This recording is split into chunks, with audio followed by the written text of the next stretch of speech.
Hi, thank you for tuning in. I really appreciate you watching my videos, and if you like my videos, please click like, share and subscribe and the notification bell.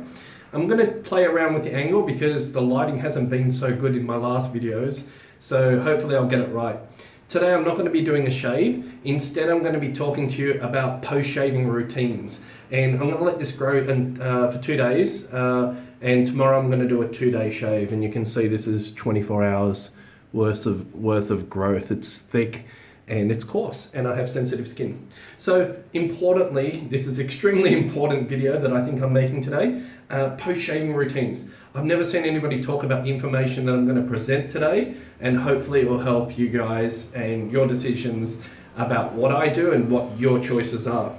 So Styptics and alums are extremely important. So a styptic is usually made from an aluminium base. This particular styptic is made from aluminium sulfate, and it's a pen. And what it's good for is it's good for if you've got an abrasion, nick or cut or weeper, it's good to apply this. My recommendation is to apply this immediately as soon as you nick yourself, cut yourself. I recommend finish your pass, wash off your face and apply the styptic pencil to stop the bleeding. This way it stops bacteria and debris from getting into that and making things worse. It also helps the healing process, I find. Now, is alum, back to alum. So for me, alums are good for if you change razors and you've had a particularly aggressive shave. It's good to use an alum if you've removed too much skin. Sometimes on the neck, I see on YouTube, a lot of guys, they have this, they remove too much skin, you see blood start to, a very fine layer of blood and sebum starts to come to the surface of the skin. So this is where alum blocks are really good. You just wet the alum block or Styptics and apply it. Post-shaving, it also can give you some feedback, especially if you're using a new razor and you want feedback to see how abrasive it is. It has antiseptic properties as well, but it's drying. The big question is, are these good for you? And should you be using these on a daily basis?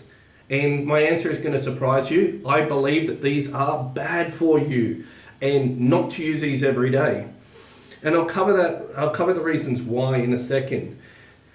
What you really want to try to do, or what I try to do, is I try to master my shave. So using technique where I don't have a lot of weepers, cuts, and abrasion. Now, there's a couple of methods, and I might make a how I shave video, is to feel your face and see if you've got any blemishes, see if you've got any elevations on your skin. That way, when you go over that area, you can be aware not to go over them too aggressively, because cuts and weepers are an inevitable part of shaving. And with an elevation, it doesn't matter how good your technique is. If you have a blemish and you're going over there with a razor, chances are you're going to get a weeper. So that's where Styptics are really good, and they come in so you can seal it off. I think they're fantastic. But let's talk about the dangers of aluminium. So just because something is generally recognized as safe does not mean that it's safe for you. The establishment have powerful vested interests, and I've trained the head of medicine, all of these oncologists, pathophysiologists, immunologists. These have been my clients. So we've discussed what's in the literature and what's real. And not everything in the literature can be relied upon, because there's a lot of publication bias where only the established narrative is allowed to be published in those journals, and there isn't that degree of peer review that most people think. In fact, if you post with a different opinion on a controversial subject with evidence, you can lose your tenure, you can have a whole lot of negative things happen to you. The establishment can freeze your assets, can sue you, can do all kinds of nasty things. So the consensus is that aluminium is questionable, but the evidence is suggesting that it's dangerous, and it has a negative effect where it bioaccumulates in the body. They found women with breast cancers who use aluminium type deodorants, especially like alum-based deodorants, have a higher prevalence of cancer, and they've also examined that tissue through biopsy and found the presence of aluminium within their tissues. injecting aluminium into rats has shown to cause cancer, and we find that these amyloid plaques also in the brain have aluminium to them, especially in Alzheimer's patients. So my advice is topical application of aluminium does bioaccumulate in the body, and it's not so good.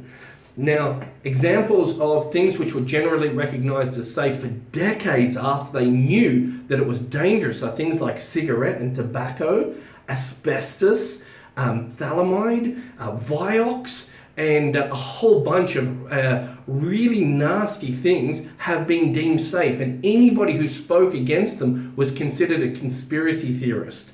So just because there are powerful vested groups involved in these things doesn't mean that they're necessarily providing you a narrative that's actually safe.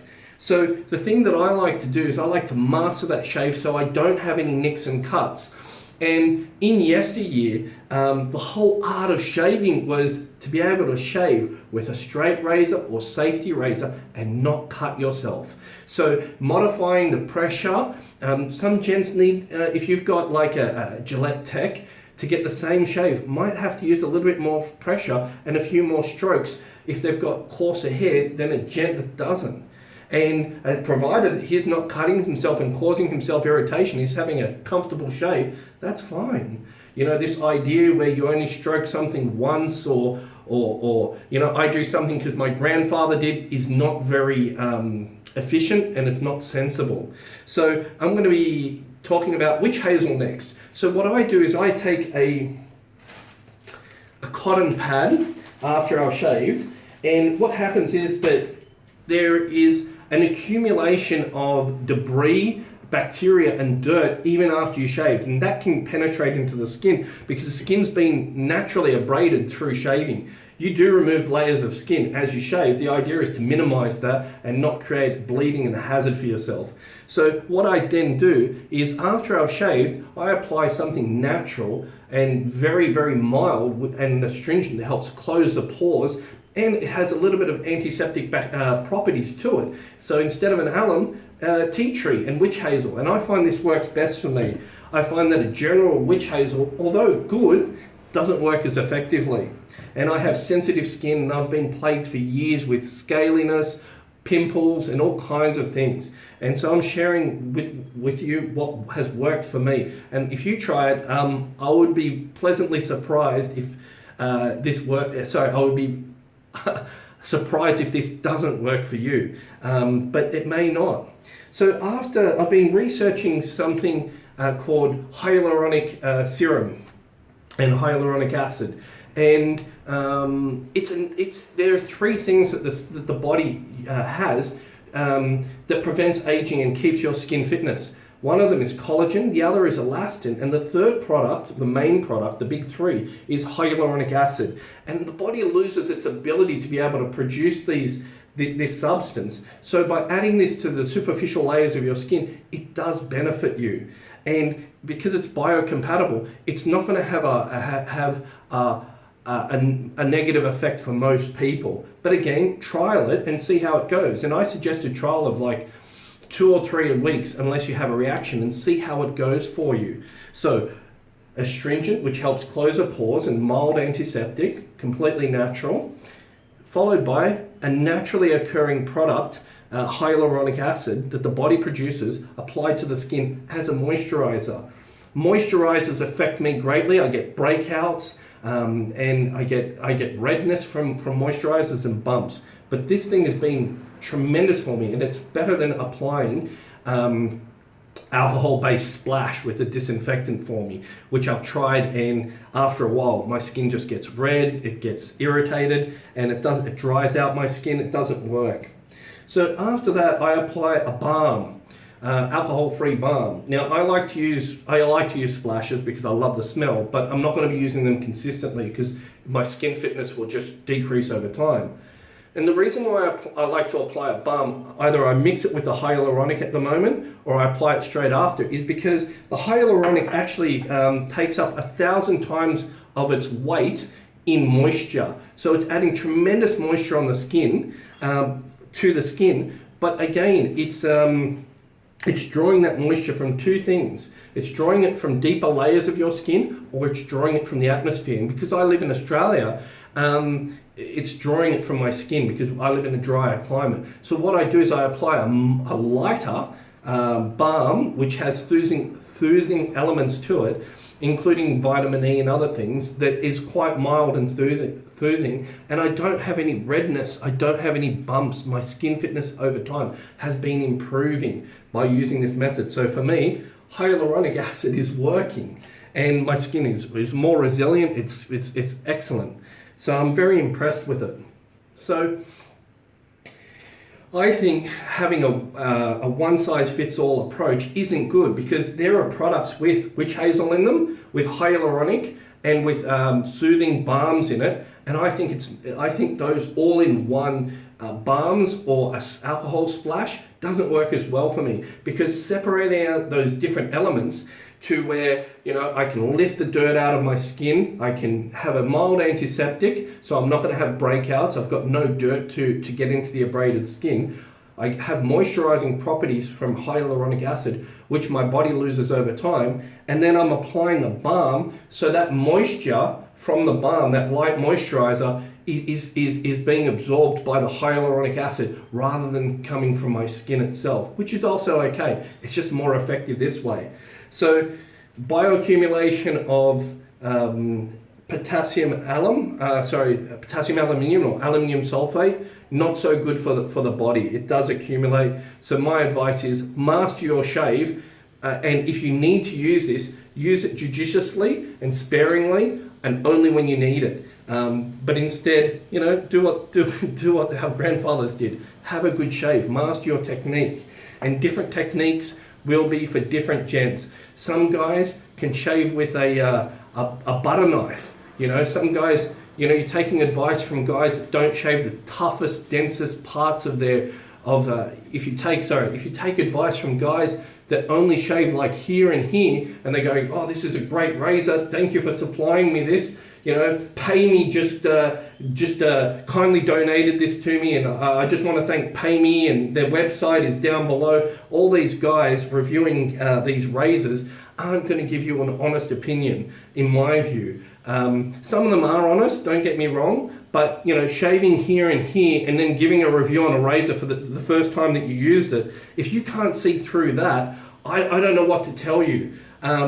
The reason why I'm making these videos is so you have somebody being honest with you that's saying, this is what works for me. I'm a great candidate. I've got coarse hair and sensitive skin. You know, I'm more able to give you what the gradient levels are, and this is what I have to do in order to get a good shave. And you can see I'm not going to cut away, or from the video you'll see whether I get nicks or cuts and what my skin looks like, and I'm going to hopefully improve the video quality for you guys. So, you know, I'm having a bit of a rant here, but be careful who you trust and be careful what you believe. You know, some guy, he's trying to say, hey, look, you know, this is a great razor, you know, I'm selling these on my website, blah, blah, blah, you know, and you'll shave with every single razor. And he's been shaving with these things since forever, and he's been practicing them.